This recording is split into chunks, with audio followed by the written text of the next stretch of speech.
Episode 270, Exercise. Why is this happening to me versus what is this trying to teach me?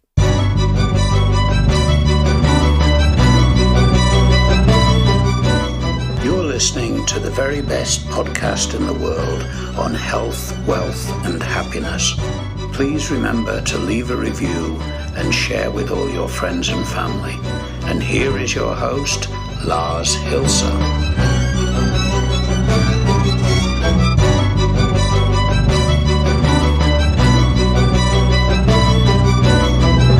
And we're closing another week here at the very best podcast in the world, your only source in the universe for personal supremacy through health, wealth, and happiness. While I may have sounded severely depressed at the introduction or at the title, it being one of the longest titles I think we've ever had, I'm not. Don't worry about it. Don't worry about me. This episode is going to be about victim mentality in a broader sense. And I come across this again and again, and it pisses me off because at the end of the day, no one is really coming to help you you're on your own pretty much all your life, right? And there's people you can count on, and there's people you can count on less. And the second are usually the ones that are more frequent in your life, so that when the shit hits the fan, you're going to have a very difficult time finding people who you can actually rely on. So it is therefore impertinent that you get your mentality straight about how you approach situations you're confronted with in life, logically, right?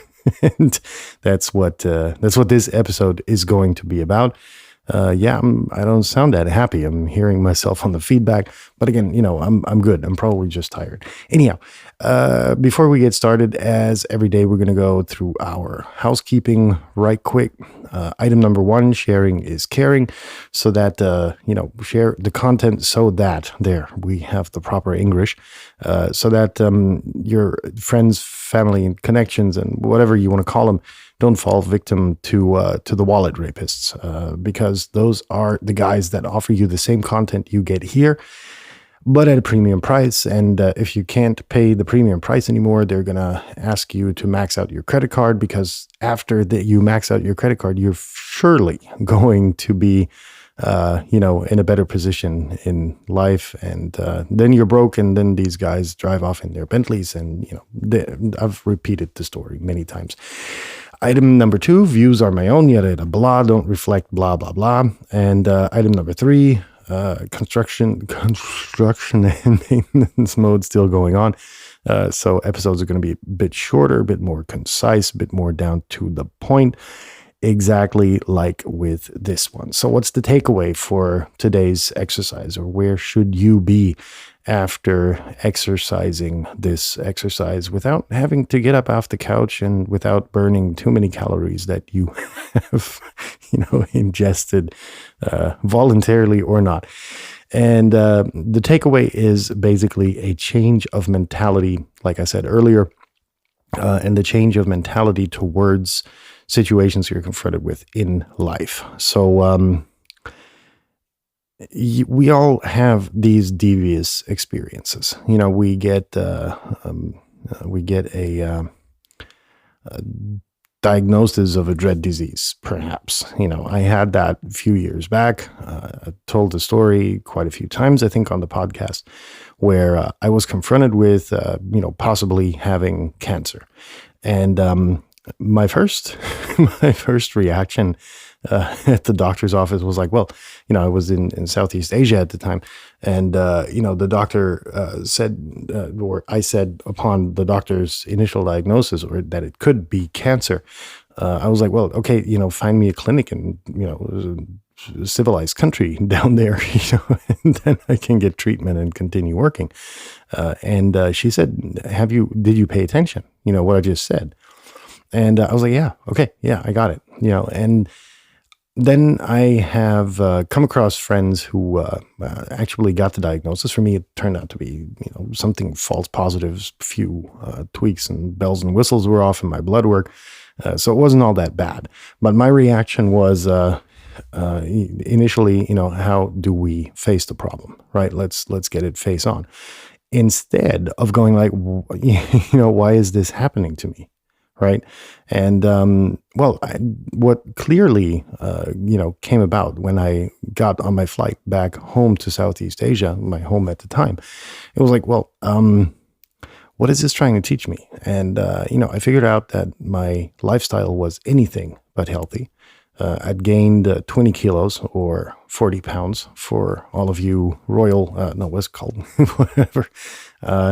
And my lifestyle was the problem, right? And this was a shot across the bow.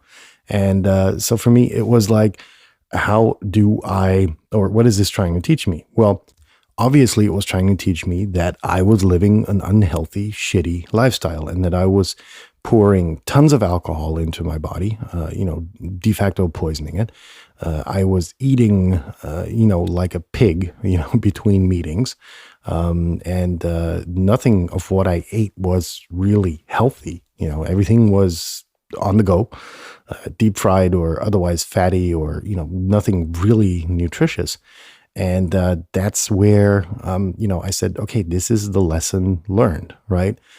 Change in pace, I'm going towards turning 40, where your body doesn't forgive that quickly anymore, or forget.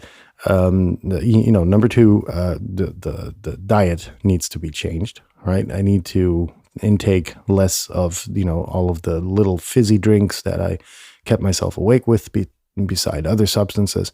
And, just trying to really get some exercise at least, because I was making, I don't know, it was like going from the hotel, that was like the longest walk from the hotel room through the elevator to the lobby to where my car was waiting to be then transported to whatever, the airport or the meeting or, whatever it is at the end of the day. So I was making, I don't know, maybe about 2 kilometers of walking per day, if at all.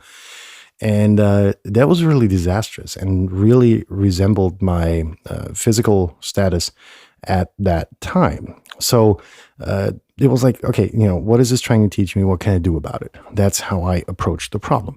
So friends of mine, one or two, came up with similar dread disease diagnoses. They turned out to be positive.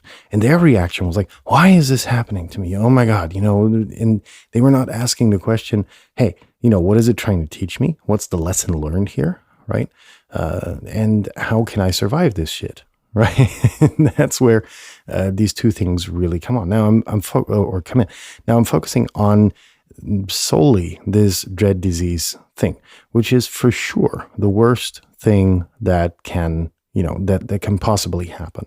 But it's about reframing your mindset also towards situations that, for instance, you get fired from your job for whatever reason. If you have a good manager, they'll speak to you and say, look, it's nothing personal. Company was doing shitty. We have to let you go because we're downsizing or whatever. That's the ideal scenario where you can say, okay, look, I did nothing wrong, right? There is like, why is this happening to me? Well, the economy is in the shits. So, there are logical explanations. So what is it trying to teach you? Well, okay, find a new job. But then there will be, if you have a good manager, these talks where, you have your performance goals and you didn't meet them and, that kind of ordeal. So that's when it's really time to ask yourself the question, what is this trying to teach me? Right? Rather than saying, why is this happening to me? Well, it's obviously happening because you fucked up, right? So it's like, it's time to ask the question, what is it trying to teach me and what can I do about it? Right. So, if you didn't meet your performance goals, let's say you're in sales, why not get additional sales training, or read books on how to sell better, or, the next time, don't be such a loudmouth when it's time to negotiate your salary or something, and, just settle down a little bit, don't tell them, hey, I'm going to have a performance goal of 100, while that you can, at best deliver 100 under 200% pressure on your neck. Then say, okay, look, I'm going to do 50. And then you end up with 80 and everybody's going to be happy as a clam, right? And that's where, you need to downplay. But more importantly, it's asking yourself the question on very disastrous situations where you would normally say, why is this happening to me? And rephrasing that question to, what is this trying to teach me? And once you've mastered that, I think it's time to then, conquer the next bridge and say, look, it's trying to teach me this, and this is what I got to do about it. And I think then you will be better off. We've all had these situations, and going into this mindset of why is this happening to me is helping actually no one. It's not helping yourself. You're just going to become an energy vampire asking your friends these questions, and they're all going to tell you what a good sport you are and, how good you performed, considering the circumstances, yada, blah. But it's yourself that you have to rely upon to be able to make a qualified judgment about rather what is this situation, this thing that was thrown at me trying to teach me, rather than falling into this victim mentality of asking yourself the question, why is this happening to me? So in that sense, I was hopefully able to give some clarification.